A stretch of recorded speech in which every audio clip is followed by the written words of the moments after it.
რა არის ანიმაცია? ვიკის განმარტების მიხედვით, ანიმაცია არის სტატიკური გამოსახულების დროში მონაცვლეობით შექმნილი მოძრაობის ოპტიკური ილუზია. და რას ნიშნავს ეს? ინდივიდუალური ნახატების ან სურათების სწრაფად მონაცვლეობით ვიდეოში ქმნი მოძრაობის ილუზიას. ეს არის ანიმაცია, მაგრამ ამის მიღწევა შესაძლებელია სხვადასხვა მეთოდებით და სხვადასხვა ტექნიკით. იმის და მიხედვით ამ სურათების შესაქმნელად და ნახატების შესაქმნელად რა მეთოდს გამოიყენებ. რაც გამოყოფდი 4 ძირითად ჯგუფს ანიმაციისა.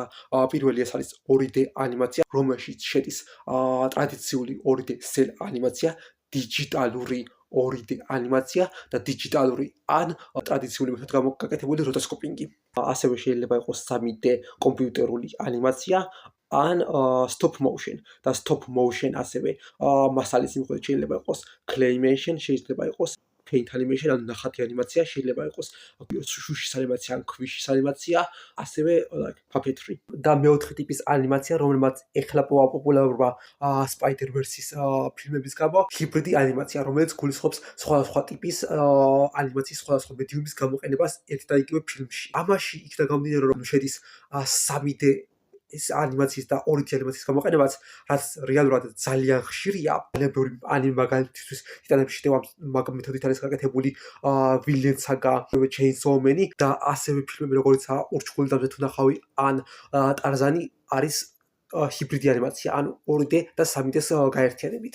მაგრამ აქ ჩავამატებ, მიუხედავად იმისა, რომ 3D-ს და 2D-ს გაერთიანება ტექნიკურად ასევე ჰიბრიდი ანიმაცია და დღესდღეობით როგორც ვხვდები ჰიბრიდ ანიმაციად მოიხსენებენ ხოლმე ამასაც, მაგრამ სხვა სახელი რაც არის 2.5D ანიმაცია. ანუ არც 3D არც 2D, 2.5D, ნახევრად 2D, ნახევრად 3D. იქიდან გამომდინარე, ეს ჰიბრიდი ანიმაცია მთლად ახალი არ არის, რაც ხალხს გონია ხოლმე. რადგან ჰიბრიდ ანიმაციაზე რო გადავალ, მე ვისაუბრებ ცალკე ვიდეოში.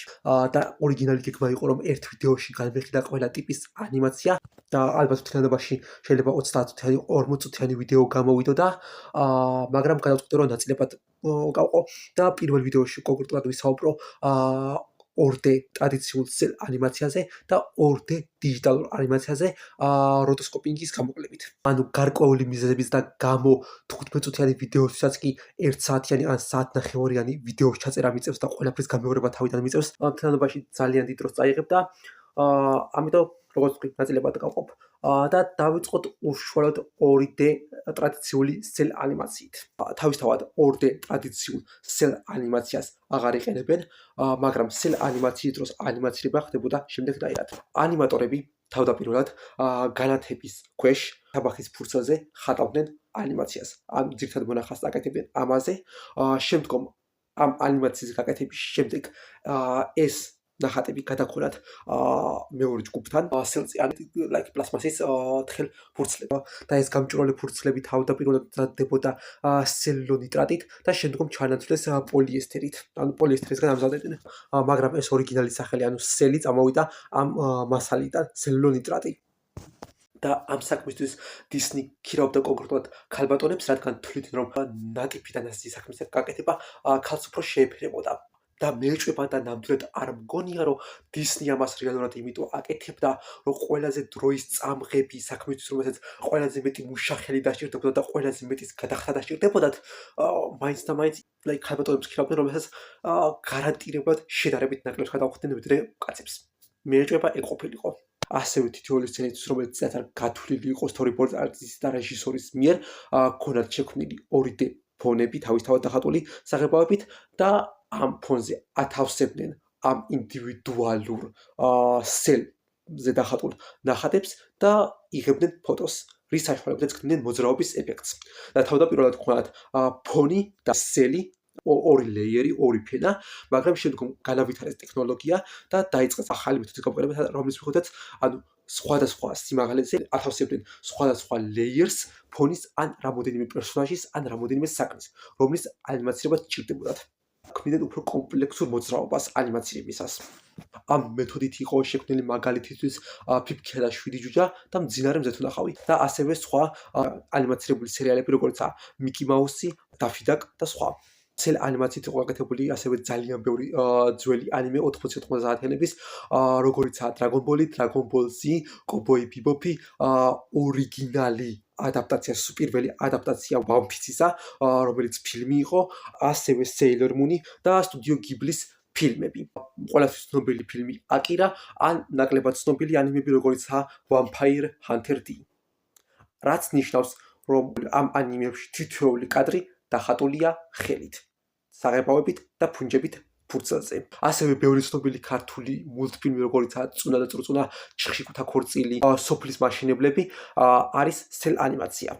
და შემდგომ 1980-90-იანი წლებიდან დაიწყეს დიჯიტალურ ვერსიაზე გადასვლა და ნახატების დამუშავება დიჯიტალურად და იდეაში ფილმები როგორიცაა ასე ვქვია Lion King, Mufasa, Tarzani გაკეთებულია და დასრულებულია, საბოლოო ვერსია არის დიჯიტალურად დახატული. პირველი მონახაზი ამ ანიმაციისა კეთდებოდა ისევ ფურცელზე.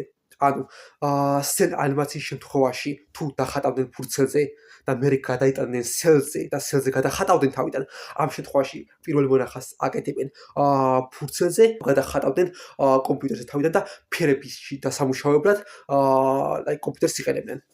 და უფრო მეტიც დღესდღეობით ბევრი ანიმე სტუდია ისევ და ისევ, როგორც ვიცი, Disney სტუდიოებიც პირველ მონახაზს ფურცელზე აკეთებს და უფრო მეტიც ცნობილი ყველაზე ცნობილი ექშენ ანიმატორი იუდა კანაკამურა, ანუ იმის მაგალითად რომ პირდაპირ დიჯიტალურად გააკეთოს, ამ ანიმაციას ჯერ ტრადიციული მეთოდით აკეთებს.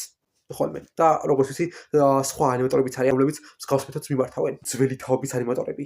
ანუ უშუალოდ layout მონახაზ ანიმაციას რო დავანებოთ, სუპირველი მონახაზი, ანუ storyboarding-ი ფურცელზე კეთდება. ანუ იაპონური სტუდიოების ან ასე ვთქვათ Disney-ის ანიმატორების და სტუდიოების like behind the scenes პროცესის ვიდეოებს რო უყუროთ, ანუ როგორ ხდება წარმოება და კეთება ანიმების, like storyboarding-ი ყოველთვის პირველი მონახაზი ფურცელზე კეთდება, სანამ უფრო დიჯიტალურ ვერსიაში გადაიტანენ და ანიმაციას გააკეთებენ. და სხვა რისი აღნიშნულაც ღირს 2D დიჯიტალური ანიმაციიდან არის როტოსკოპინგი და ვექტორ ანიმაცია. და როგორც თქვი, როტოსკოპინგზე თალკე ვიდეოს გავაკეთებ, აქ უბრალოდ სიტყვასიტყვი ვექტორ ანიმაციაზე.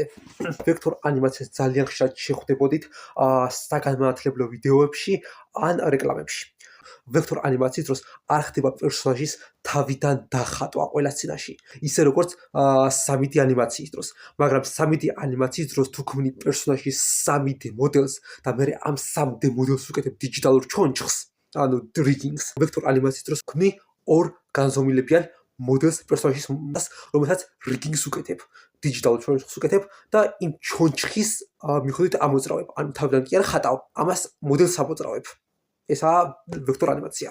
სულ ეს იყო რისი თქმაც მინდოდა ამ თემასთან დაკავშირებით. თუ ვინმე საინტერესებს ჩემი ნახატები და ანიმაციები, რამოდენიმე ანიმაცია რაც გაკეთებული მაქვს, ატვირთული მაქვს Instagram გვერდზე და ასევე TikTok გვერდზე. და ასევე მეორე TikTok გვერდი, სადაც ვტვირთავ, like როცა რამე ახალს წავიკითხავ, ვუყურებ, რამე საინტერესო მოხდება იმ ნოველებში, ანიმეებში, მანგებში, სადაც ვკითხულობ, Reverie ისეთი Record of Ragnarok, One Piece, Gachaku და Shadow Slave განხილვას მოკლე ვიდეოს სიკვდილით ხავყანე. ვრცელი ვიდეოები მაქვს ატვირთული ასევე ამ YouTube გვერდზე. ასევე ჩემი My Anime-ის, სადაც ყველა ანიმე და მანგა მითითებული მაქვს და დარანკული მაქვს, რაც დაგეთხოვდა ნაყურები მაქვს და Letterboxd-საც, მაგრამ ბევრი ფილმი არ დავიმატებია სიმართლე გითხრათ.